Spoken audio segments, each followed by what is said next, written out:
Today we're talking about ethnicity, race and breast cancer because the truth is breast cancer does not affect everyone equally.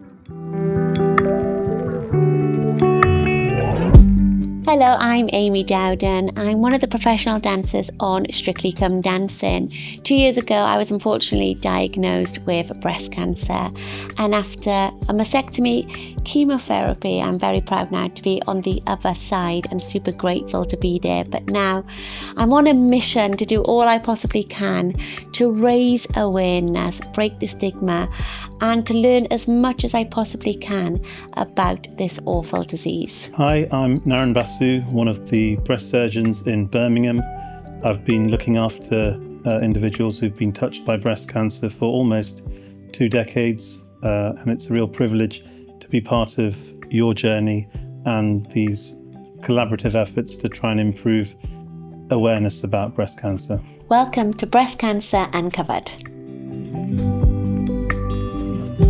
Let's talk now with journalist Satnam Rana-Grindley. We are joined by Satnam, an ex-journalist who herself had breast cancer 8 years ago. Hello. Hi, Amy. Really good to be here. Thanks for having me. Tell us a little bit about your diagnosis, if that's okay. Okay, so I'll take you back to 2017. It was pretty much mid-August and I was in the shower, just a regular get up, getting ready to go to work at BBC in Birmingham. And I'm a bit of a self-checker, so I sort of have a mental note of a week or so after my period finishes, have a bit of a feel of your boobs, see if anything's changed, etc. And it had changed. What I noticed was a very small lump. And I pretty much shrieked out and, called my husband and said, have a feel of this. This hasn't been there. What's this? This is freaking me out. And within the hour, I was on the phone to my GP and I'd booked myself in to see the GP in 2 days' time. And I don't know, there was something that morning which made me panic and made me act with speed, I suppose. And lo and behold, a week later, I was in for my biopsy and had unofficially confirmed that it was probably cancerous, but that's just because I'm a pushy journalist and asked all the right questions as I was going through the procedures. And then it was confirmed at the beginning of September, just a few weeks later, that indeed I had invasive breast cancer. So I found the one tumour. It had presented itself, and unfortunately there was a second tumour as well. And then I had a full mastectomy and a reconstruction at the same time. Thankfully, I'd caught it early enough to not have to go through chemo or radio. But again, I got lucky because I was one of 2 patients in Worcestershire who were funded by the NHS at that point to have an oncotype DX test done. It's now on the NHS, but that really did give me the indication of sort of likelihood of recurrence, although I know it's not about that, but psychologically about that, but also whether there was a need for chemotherapy or not. I had the onco test as well. Yep. And that when that came back, that determined for me that I needed chemotherapy. But what exactly is it? So the test you're talking about is a commercial test. So there's 3 or 4 similar type tests. But what it does is it takes part of the tumor that has been removed and it sends it to a lab and does some further testing. It is an example of bespoke medicine. So that tumor type is analyzed at a very, very in-depth genetic level to see actually if we were to give this individual chemotherapy, what would the benefits be? Yeah, for me, I didn't want chemotherapy, and it was I was obviously strongly recommended it, and I didn't want it. And that's when they said, let's do the oncotype then. And then, yes, when that came back high, then it was, okay, I have no choice because the science is there, the results are there. So I guess then like you said, it made it easier then to go, well, yeah, I have to just get on with this and do it. So yeah, from my personal experience, yes, it did help me.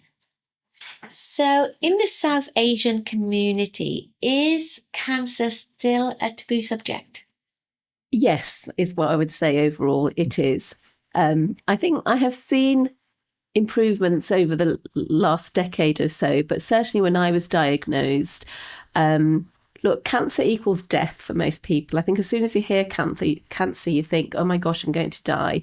And so, for someone like me, if somebody had died from cancer when we were young, it was a bit hushed. In fact, I've just travelled back from India, having met my extended family in India, and somebody asked me, "Oh, that problem you had several years ago?" And I said, "You mean my breast cancer?" So yes, it is taboo. Just saying the word out loud is taboo. How did your family react when you told them about your diagnosis? I was thinking of, what do you think? I feel as if, Mum, I should raise some awareness. I'm going to have to go through this regardless. Let's try and get some good out of this. My mum's a nurse, or is a retired nurse, so that helped. And she sort of said, well, if you think you can help other people, then yes, you should absolutely do that. So I had them on side. I did have them on side.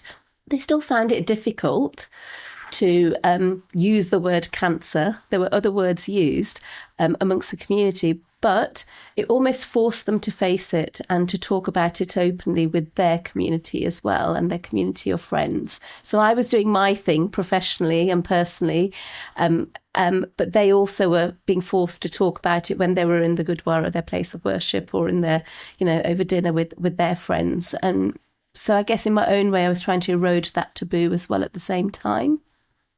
Are there opportunities to improve access to screening or recognition that breast screening is important, I guess, in the South Asian population? No, absolutely. I think actually it starts even before screening, because I was a self-checker. So I know that because I can speak Punjabi. So if there were any aunties I was coming across, I was like, check yourselves, please. That's the biggest thing. I picked up the phone to all my girlfriends and said, do you check yourselves? Because I do, and I have, and this has happened. Please check yourselves. And it was the same for sort of the aunties, and asking you tell one person what the other person tells another person. So I think in terms of breast screening, so when you do hit your 50 age, and with the South Asian diaspora, there is more work to be done to raise awareness, because what I found was a lot of women were saying, oh, the appointment's come through, but I haven't been to the appointment, I've just ignored it. There's not an open dialogue within communities. So I just found my own avenues and ways of communicating that. So one was through, obviously, personal circles. Secondly, using the BBC as a platform to communicate to a wider audience, and then leveraging places like the BBC Asian Network to speak directly to a South Asian audience. I happened to be also diagnosed around the time of Breast Cancer Awareness Month. So I did a few community-based events. And I think one of the biggest ones I did, which was post-treatment, was actually at a Gurdwara in Smethwick. And they held a health awareness day, and it was around cancer and breast cancer. And I think out of everything I did, that was one of the most impactful things. So I recall going to, and I was invited along to it, to one at Smethwick Gurdwara in the Black Country. It was a really, really important event, because it pulled upon the congregation and the wider community to come and interact with medics, but then also people like me who had been through breast cancer. But the biggest message I left them with was check your breasts, get to know them.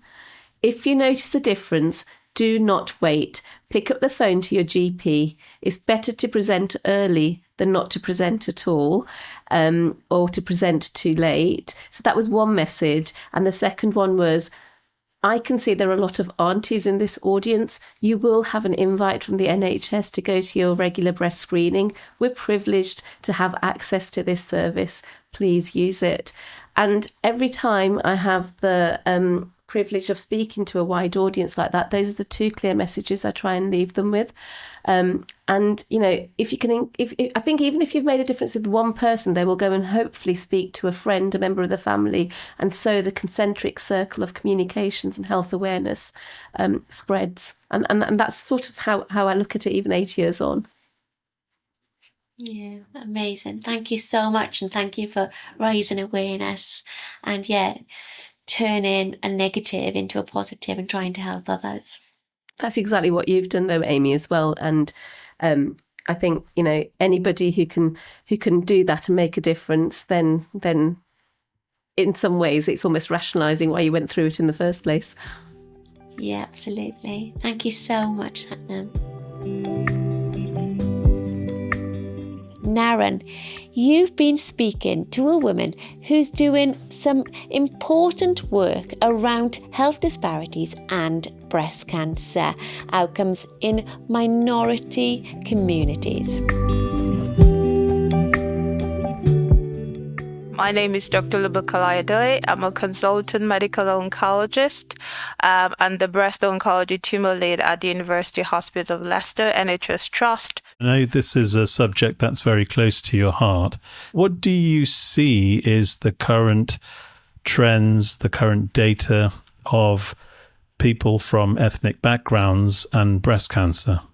So we do see a stark difference in outcomes of patients. And when I say outcome, I mean survival outcomes. There's a higher number of white people who are affected with breast cancer. However, when we look at the mortality, we see that it doesn't correlate. There are more people from ethnic minorities dying from breast cancer compared to their white counterparts, because most of the time they present late. So if we look at the data, we see that over 70% of Black women that will present in stage 3 to 4, which are the later stages of breast cancer, compared to white women. And as we do know with breast cancer, the earlier you present, then the better your outcomes. So that also contributes to the poor outcomes we see in ethnic minorities, especially Black communities. As a Black woman in the UK, if you do get breast cancer, you're 4 times likely to die from the disease than from if you're a white person. And most of the reason is because of the late presentation. Also, there's the aggressive type of the cancer itself. So Right. Black women who tend to have an aggressive subtype of breast cancer called triple-negative breast cancer, which usually has less treatment options as well. So that also factors into some of the reason for that stark difference in mortality. And I guess what you're saying is that there's a higher proportion of triple negative breast cancers in Black women. Is that right? Yes, about 40%. About 40%. And in terms of triple negative breast cancers in Black women, I guess, is that something that we see just in the UK, or is that the sort of trends that we get outside the UK, I guess, in Africa and other parts?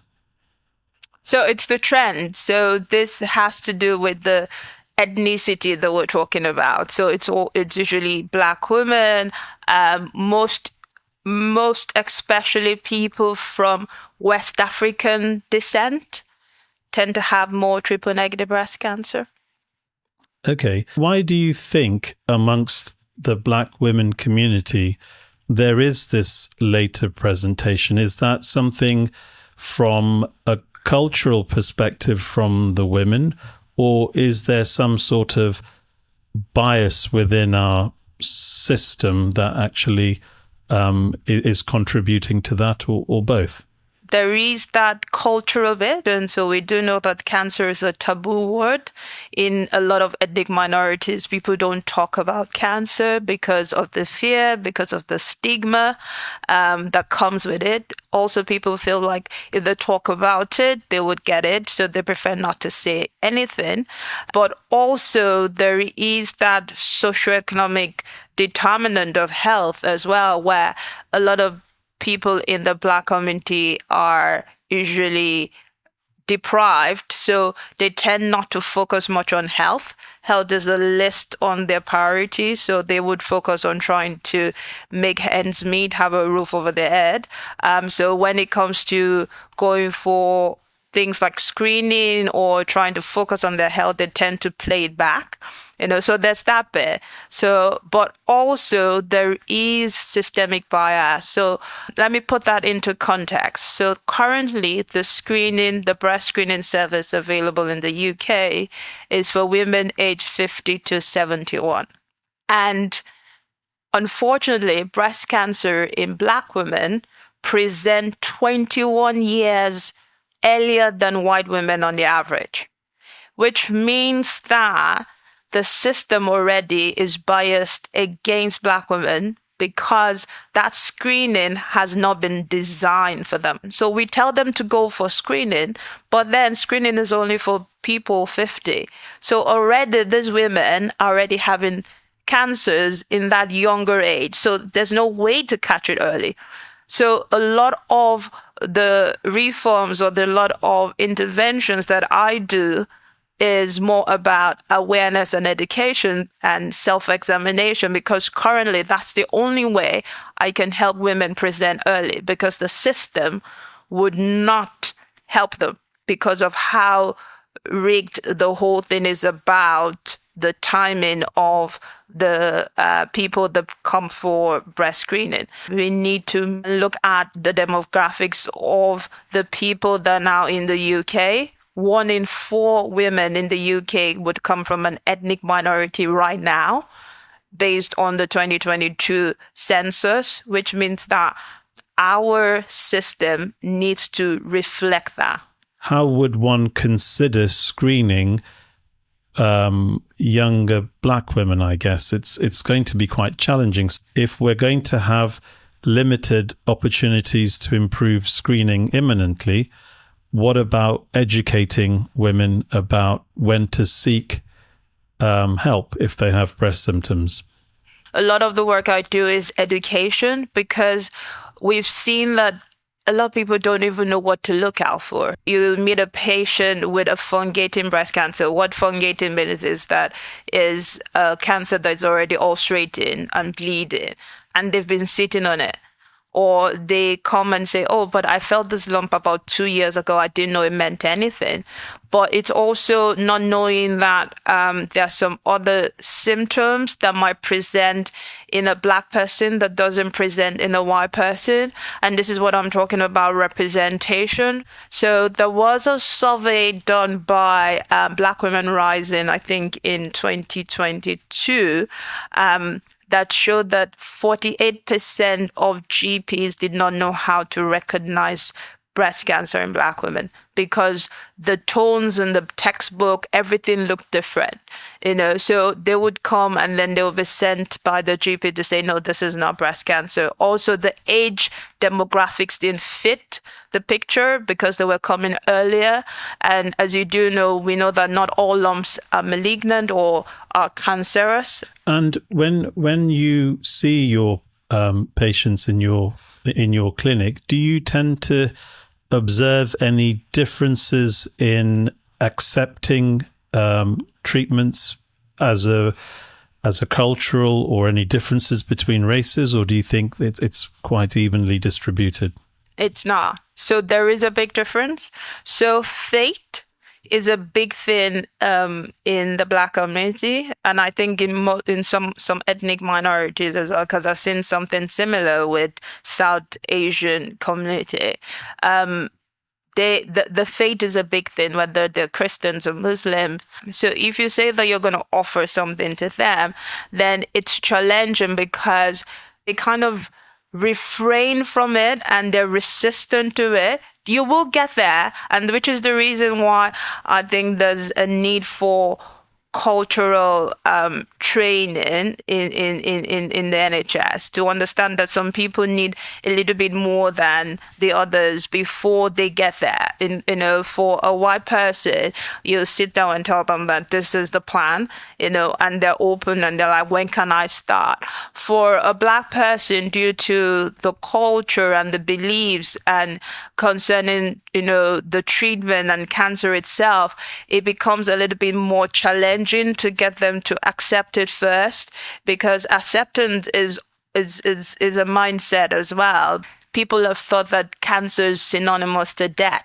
So they wonder, why do I need to get this treatment if I'm going to die anyway?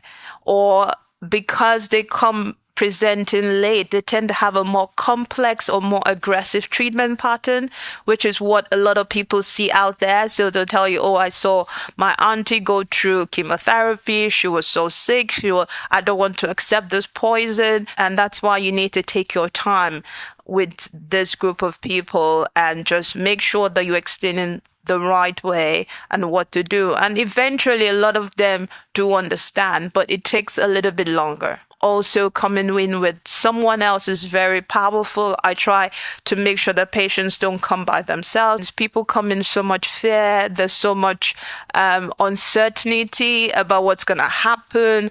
They're traumatized, basically, and they don't hear what you're saying. But when you come with someone, that person is there to help as a second pair of ears. They're noting things down for you. I've also asked that you can, ask your oncologist very politely if you could record the conversation, because then you can go back and listen and use it for reference as to what has been said. And that can also trigger further questions that you can direct either to your oncology team or to your clinical nurse specialist.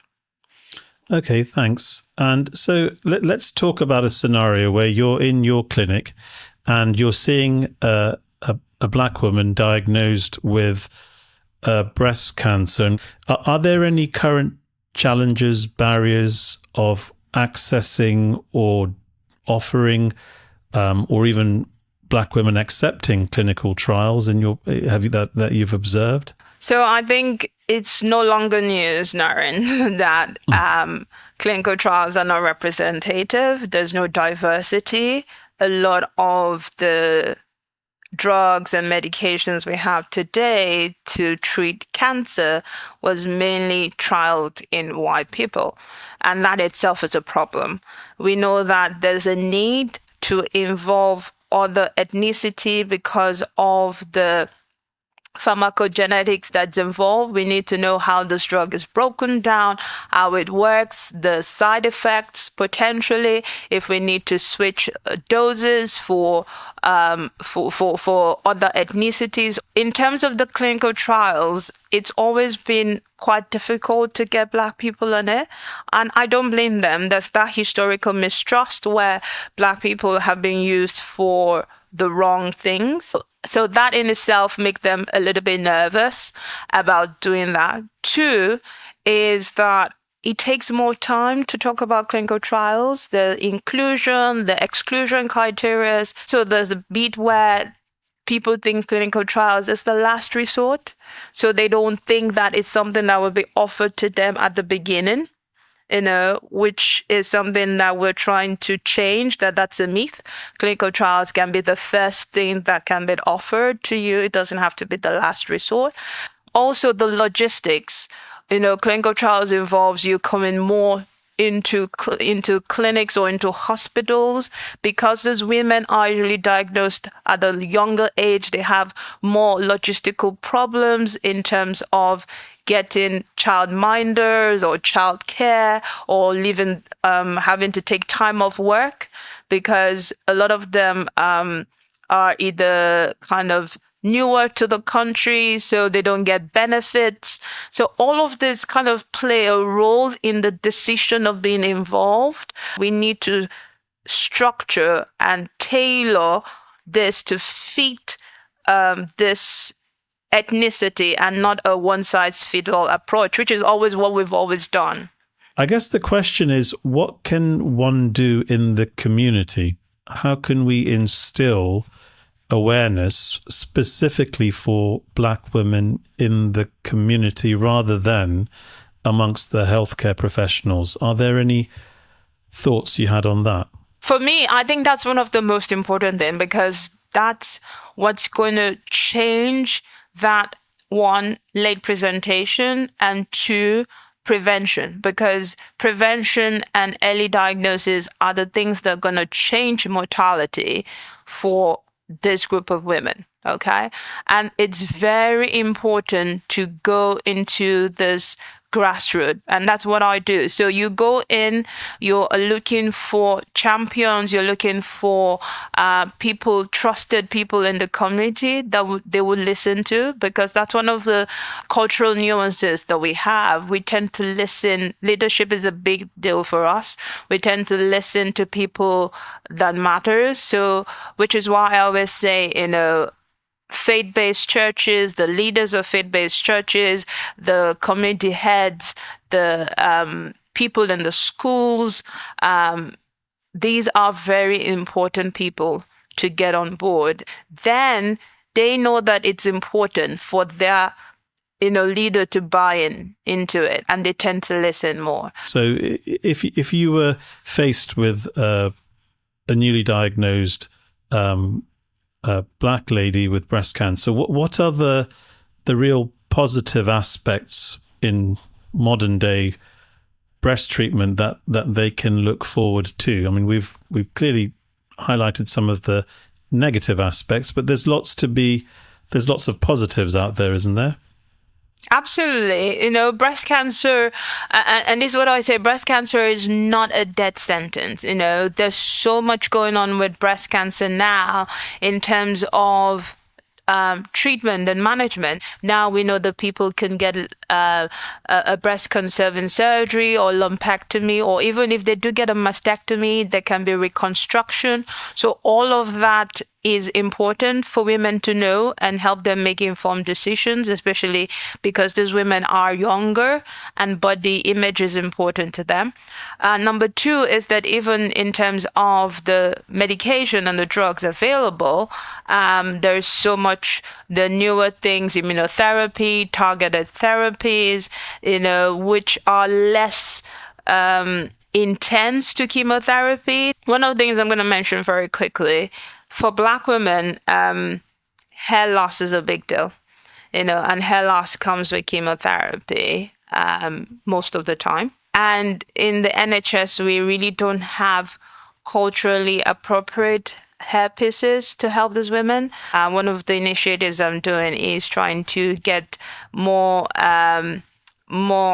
people, or more culturally appropriate Afro-textured wigs into the NHS, because those things are really, really important for Black women. But like you said, the management of breast cancer has been revolutionized. We have people living for longer, even when the cancer has spread.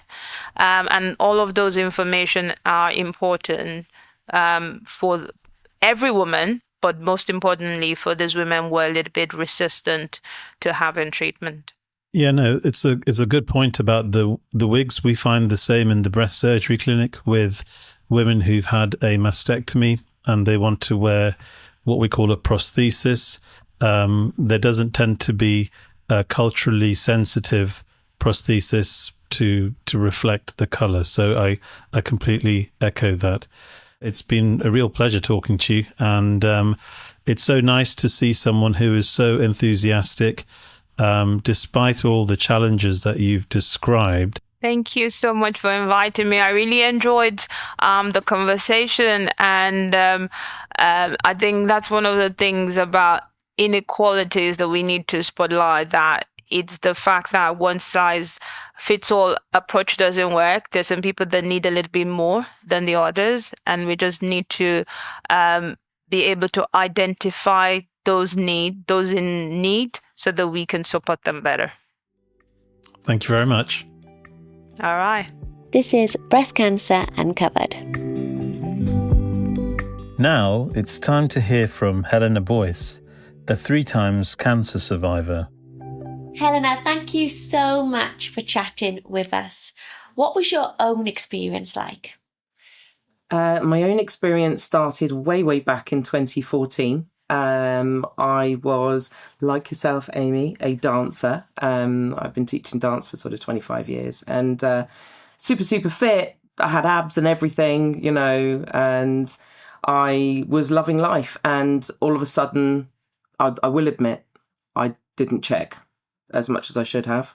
And so I was one of those people that luckily accidentally found a lump. And that lump happened to be it was like 2.5 by 4.5 centimeters. So it was pretty huge. And I think I knew straight away that there was something not quite right.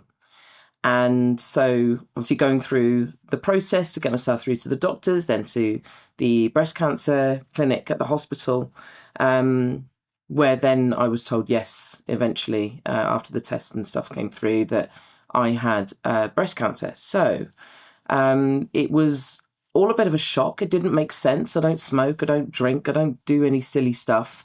You know, I'm always in the gym and keeping fit and healthy. And so really it was just a big surprise. There's no history of it in my family either. So, you know, the experience just from finding out was really like, are you sure? It doesn't make sense, you know. Yeah, another perfect example with yourself, how cancer doesn't discriminate. But I couldn't imagine what it was like to be diagnosed not once, but 3 times. I know it's every time I say it out loud, I just think, really? Was it really 3 times? I feel like I have to sort of double check. But yes, it was. My first breast cancer diagnosis in 2014, I had a mastectomy, immediate reconstruction of that breast with an implant. And just after having all my chemo and everything else and going through all the injections that I was having for a year and finally just sort of feeling like I was coming out the end of it, I then was diagnosed again in 2017. And that was a local reoccurrence, which came right back in exactly the same place where the original lump was. You know, and it's funny because obviously at the hospital, they didn't really see the urgency in checking the breast that I'd had removed because they're like, well, there's no breast tissue there, so there won't be any cancer. But lo and behold, actually, there was. And so having to go through chemotherapy all over again was, you know, that was a strain. It was hard to accept and kind of go, okay, I've just got to, you know, put my big girl pants on and just push through it. Having 2 young kids as well, sort of trying to keep life as normal as possible for them. And then I'd wonderfully celebrated my 5 years clear from that 2017 diagnosis. And then it was just a few years later, again, then 2023, when I got diagnosed again, but this time it was in my other breast. I was very blessed in a way that my 3rd breast cancer diagnosis was the opposite biology, so it meant that I didn't have to have any chemo. So the hair stayed, and you know, it was relatively easy to do. I just had a lumpectomy and radiotherapy. So, you know, all in all, I think my experience has been good, because I'm still here, right? So as we all are, we're all still here. So it's been a good experience as far as, okay, that's, you know, I've been through it and out the other end of it. But of course, you know, there are really tough things that come along with that as well. So Of course, but did you feel in any way you were discriminated against as a Black woman during your treatment? I would love to say that I was not discriminated against, but I would be lying. And it wasn't something that I thought would be a thing. It wasn't something that I thought would happen. I think it kind of started off with the slow introduction to feeling othered for me, going to the hospital and everybody was white.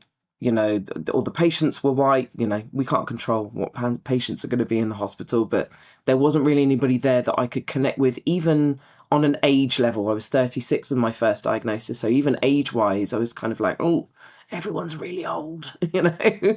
But the big thing for me when discrimination really showed up was when I had received a voucher to get a wig, and looking through the booklet, the little catalogue with all the pictures of the wigs that you can get, there was a very small portion of pages, it was like 2 pages at the back for black hair wigs, and they were all out of stock.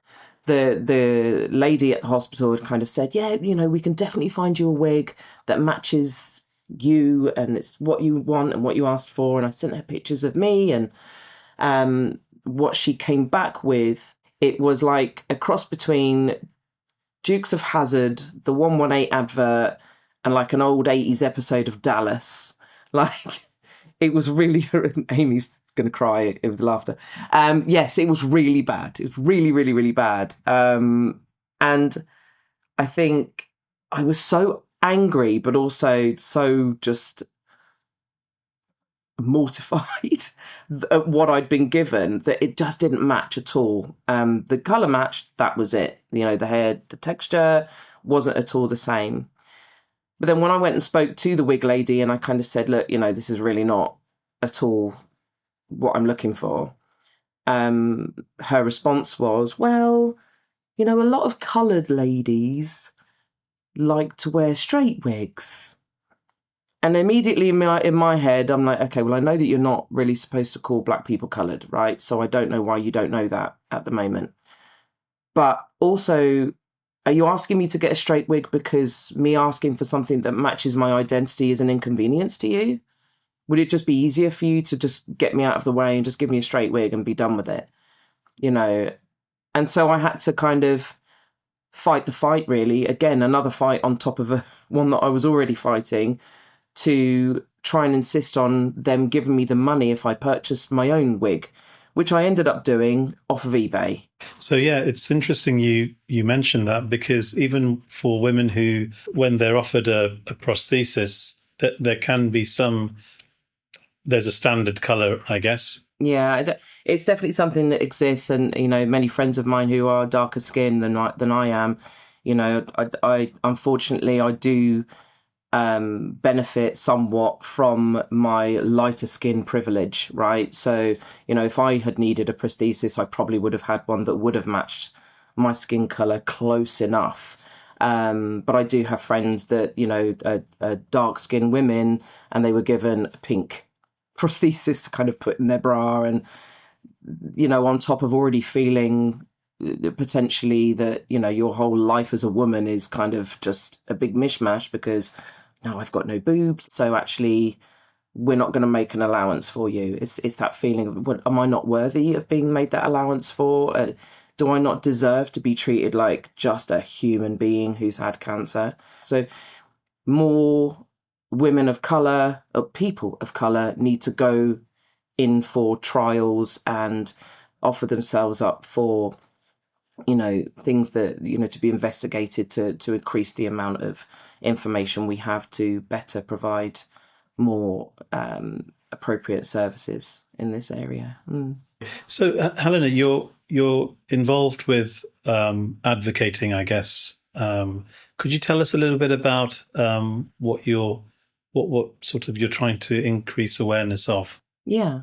So Youbuntu, we've just turned into a CIC, which is awesome. So it opens up some doors for funding and things like that, which I think we really need to be able to push this. But it's a anti-racism and racial literacy education organisation.